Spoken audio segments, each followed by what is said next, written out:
अस्सलाम वालेकुम। अच्छा, क्रिएटर्स के लिए एक मैंने कुछ सजेशन देनी थी कि जो भी क्रिएटर्स हैं ना, वो जो भी वीडियोस वगैरह बनाते हैं ना, कंटेंट अपना बेहतर है कि अपना दिया करें।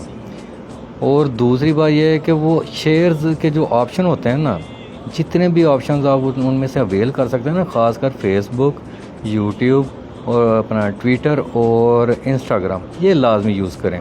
और अगर बेहतर तो ये होगा कि आप इनमें अकाउंट अपने उसी नेम से बनाएं जो यूज़र नेम आप स्नैक पे यूज़ कर रहे हैं। अगर नहीं भी हो सकता तो कोई बात नहीं, लेकिन लिंक ज़रूर करें उनमें, ठीक है ना। ये मेरी सजेशन है, इससे आपको बहुत फ़ायदा होगा, ठीक है जी। और अगर किसी को कोई और बात कोई पूछनी हो ना, तो मैं हाज़िर हूँ, आप मुझे इनबॉक्स कर सकते हैं। ओके, अल्लाह हाफिज़।